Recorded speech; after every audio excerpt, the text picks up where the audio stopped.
تو سامعین محترم، حضور غوث اعظم رضی اللہ تعالیٰ عنہ آپ ابھی دنیا میں تشریف نہیں لائے تھے۔ آپ کے والد گرامی ابو صالح سید موسیٰ جنگی رحمۃ اللہ تعالیٰ علیہ آپ فرماتے ہیں کہ رات کو میں نے مشاہدہ کیا، ابھی حضور شیخ عبد القادر جیلانی دنیا میں تشریف نہیں لائے، ابھی پیدا نہیں ہوئے، آپ کی ولادت قریب تھی۔ تو آپ کے والد گرامی فرماتے ہیں میں نے رات کو خواب میں دیکھا کہ حضور علیہ الصلوۃ والسلام ہمارے گھر میں تشریف لے آئے۔ سب سے بڑی عظمت کی بات تو یہ ہے کہ حضور علیہ الصلوۃ والسلام آپ کے گھر میں تشریف لائے۔ ویسے تو ہر انسان کے دل کی یہ تڑپ ہوتی ہے کہ حضور علیہ الصلوۃ والسلام ہمارے گھروں کو بھی اپنے فیضان سے معطر اور منور فرما دے اور ہماری آنکھوں کو بھی اپنا دیدار پر انوار جو ہے وہ کروا دے۔ لیکن اب یہاں پہ دیدار مانگا نہیں گیا کہ یا رسول اللہ آپ ہمیں دیدار کروائیں، مانگا نہیں گیا، بلکہ آج خود میرے آقا کریم نے ان پہ کرم فرماتے ہوئے خود ان کے گھر کے اندر تشریف لے گئے اور فرماتے ہیں کہ حضور علیہ السلام ہی تشریف نہیں لائے تھے بلکہ آپ کے ساتھ صحابہ کرام بھی موجود تھے، صحابہ کرام بھی موجود تھے، صحابہ کرام بھی تشریف لائے۔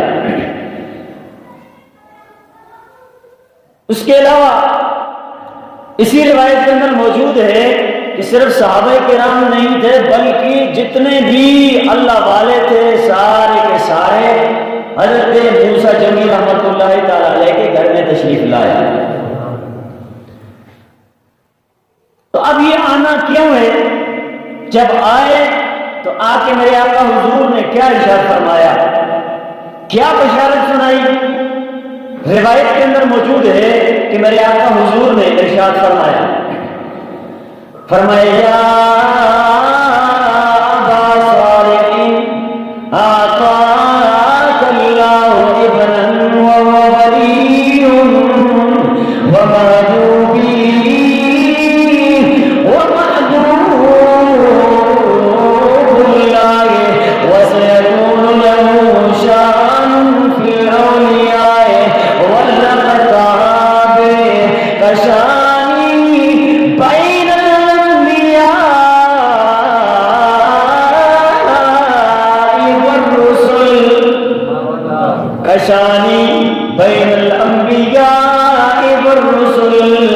میرے آقا حضور کی تشریف لائے، حضرت موسیٰ جنگی رحمۃ اللہ تعالیٰ فرماتے ہیں میں نے رخ انور کو دیکھا، سرکار مدینہ کے پیارے لبوں سے یہ آواز مجھے سنائی، آپ فرما رہے تھے یا ابا صالح آتاک اللہ ابنا، اے ابو صالح آتاک اللہ ابنا، اللہ تبارک و تعالی آپ کو بیٹا عطا فرمائے گا، بیٹا عطا فرمائے گا۔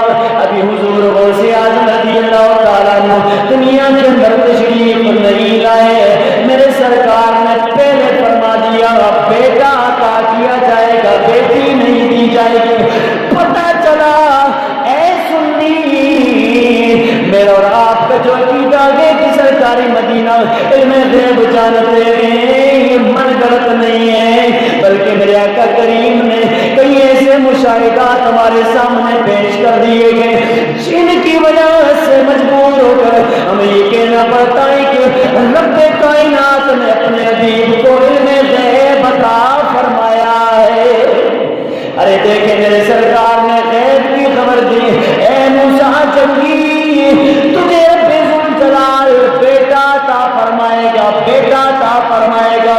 اگر غیب میرے سرکار نہ جانتے ہوتے تو کیا پتا بیٹی آئے گی یا دنیا کے اندر بیٹا آئے گا، لیکن میرے سرکار نے جان لیا بیٹا آئے گا اور اس کی عظمتیں کیا ہوگی؟ میرے سرکار مدینہ نے فرمایا وَهُوَ وَلِيٌّ، ارے میرے مسلمان سوچ تو صحیح، آج کوئی ولی ہو اسے میں ولی کہتا ہوں، آپ ولی کہتے ہیں، کوئی عالم ولی کہتا ہے، کوئی مفتی ولی کہتا ہے، کوئی محدث ولی کہتا ہے، کوئی جناب والا ولی ولی کو ولی کہتا ہے، لیکن اس ولی کی شان دیکھیں کہ رب کا پیارا نبی، رب کا سونا نبی جو خاتم النبیین بن کر آیا ہے، سارے رسولوں کا سردار ہے، سارے رسولوں کا رسول، حضور غوث اعظم رضی اللہ تعالیٰ عنہ کو ولی کہہ رہے۔ کون؟ حضور غوث اعظم کو میرے سرکار خود کہہ رہے ہیں کہ یہ اللہ کے ولی ہیں۔ تو اب خود عظمت سمجھ لو حضور غوث اعظم رضی اللہ تعالیٰ عنہ کی کتنی بڑی شان اور کتنی بڑی عظمت ہے کہ جن کو میرے سرکار خود فرماتے ہیں کہ یہ غوث اعظم کیا ہیں؟ رب کے ولی ہیں۔ اور آگے یہ صرف یہ نہیں فرمایا بلکہ آگے لفظ میں لیا تھا حضور نے فرمایا وَمَحْبُوبِي، فرمایا یہ اللہ کے ولی تو گئے ہیں، یہ میرے محبوب بھی ہیں، میرے پیارے بھی ہیں، میں ان سے محبت کرتا ہوں۔ وَمَحْبُوبُ اللَّهِ، فرمایا صرف میرے کی محبوب نہیں بلکہ رب کونین کے بھی محبوب ہیں۔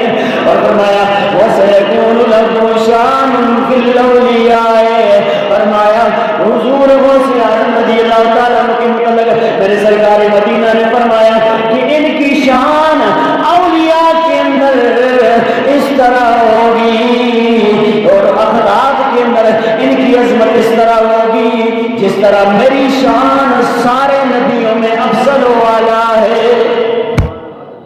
سارے نبیوں کے اندر حضور غوث اعظم کا مقام اس طرح ہے جس طرح سارے نبیوں کے اندر مجھے رب جلال نے فضیلت عطا فرمائی ہے۔ تو حضور غوث اعظم رضی اللہ تعالیٰ کی عظمت جو میں یہاں منبر پہ بیٹھ کے بیان کر رہا ہوں، یہ صرف میرا ہی کام نہیں بلکہ میرے سرکار نے اپنے پیاری زبان مبارک سے حضور غوث اعظم کی عظمت کو بیان کر دیا۔ کس نے بیان کیا؟ حضور علیہ السلام نے بیان فرمایا کہ وہ اللہ کے ولی ہیں، میرے محبوب بھی ہیں، رب کائنات کے محبوب بھی ہیں، اور ان کی شان یہ ایسی ہوگی جیسے میری شان سارے نبیوں کے اندر نرالی ہے، اسی طرح ان کی شان سارے ولیوں کے اندر نرالی ہوگی، سارے ولیوں کے اندر نرالی ہوگی۔ غوث اعظم درمیان اولیاء، غوث اعظم درمیان اولیاء، چون محمد درمیان انبیاء۔ شاعر نے نقشہ کھینچا، فارسی کے اندر یہ شعر ہے، فرماتے ہیں کہ غوث اعظم رضی اللہ تعالیٰ اولیاء کے اندر اس طرح ہے کہ جس طرح حضور علیہ السلام سارے نبیوں میں ہیں۔ تو سامعین محترم، میرے آقا حضور غوث اعظم رضی اللہ تعالیٰ کی شان بڑی نرالی ہے کہ جس کا تذکرہ میرے آقا حضور خود فرماتے ہیں۔